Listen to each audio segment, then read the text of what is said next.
Namaste and welcome, and thank you for joining this journey to great minds through their great quotes. The quotation that I am presenting to you, and I have been presenting to you in the past many episodes, and hopefully will continue to do. These quotations are from this book, Soul Speaks to the Seeker. An enlarged edition of this book will be published soon with about 2000 wonderful quotations. And after that, we will try to have it translated in Hindi with the title Jin Khoja Tin Paiya.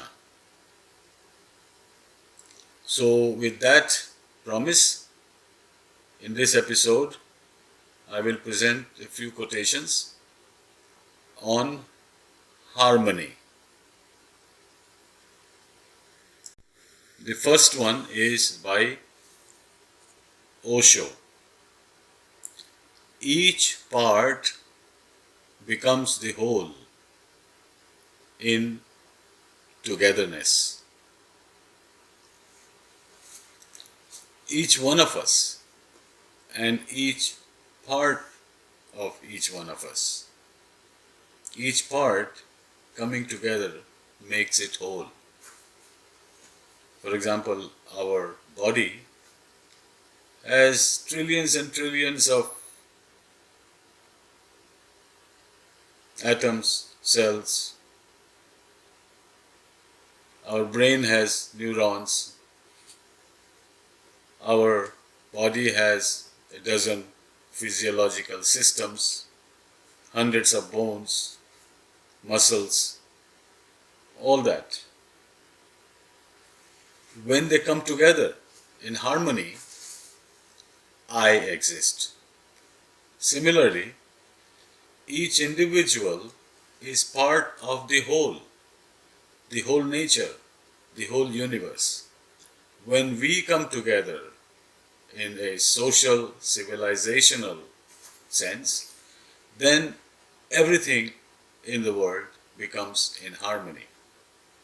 Everyone has a chance to grow and evolve. It's only conflict that disturbs the harmony and we dive lower. So the quotation again is, each part becomes the whole in togetherness.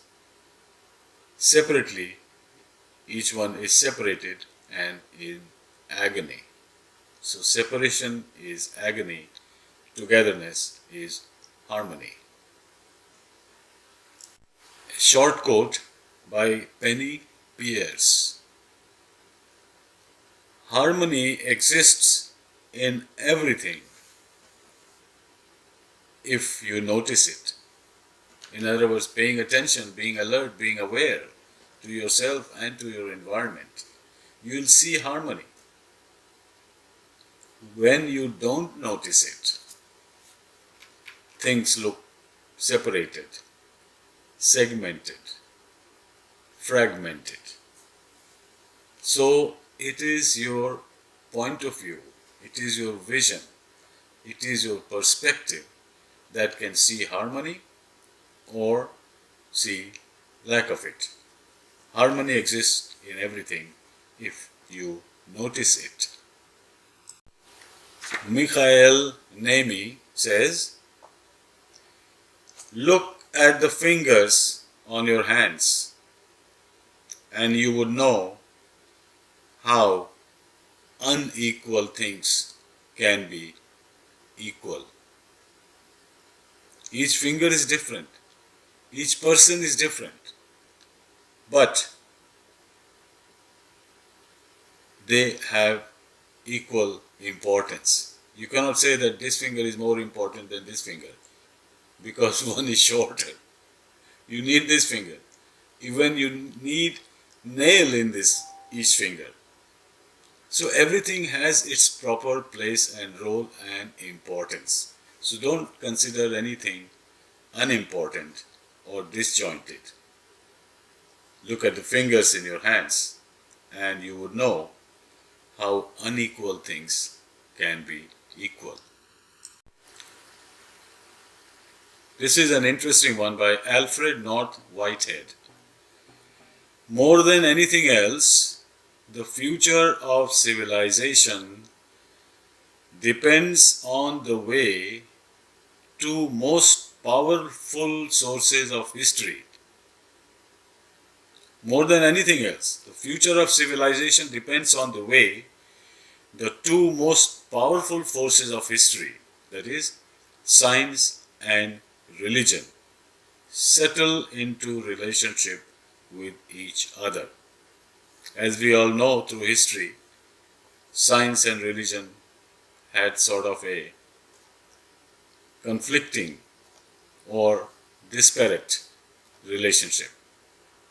Religion was saying something, not all religions, some religions saying something, science is saying the opposite. Even when we discovered that the earth rotates around the sun, not the other way around, there was a conflict created. But a scientific way which can be found or developed in religion that will be in harmony with science. And if a spiritual dimension in science is established, it will find itself in harmony with religion. So religion needs science and science needs spirituality. If that happens, the world is in harmony. The same idea, slightly differently, is put up by Lorraine Canoe. Put your politics in one hand and spirit in the other. Put your politics in one hand and spirit in the other, and fold them together. So, like the quotation on religion and science, this is on spirit and politics. So, if politics becomes a little bit more intellectual and spiritual, and spirit can adopt some of the fundamental principles of governance, then society will be in harmony. A third way of looking at the same theme, that is bringing two diverse things together, is by Michael Nemi. Tall and stately trees do not make up the forest. Some underbrush and clinging vines are always necessary. So, although we look at tall trees and call that forest, we forget that under the tall trees there is a lot of vines and brush and grass that is necessary. Because if they don't exist, that would mean the soil lacks nutrition and there will be no tall trees.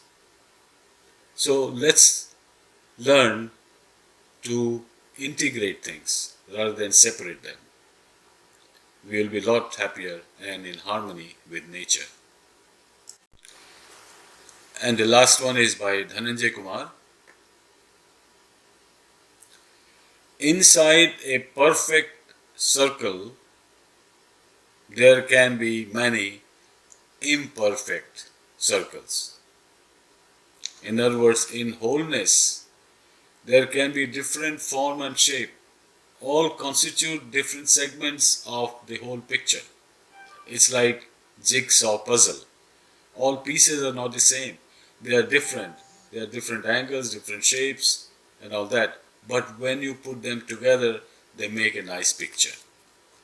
So, inside a perfect circle, there can be many imperfect circles.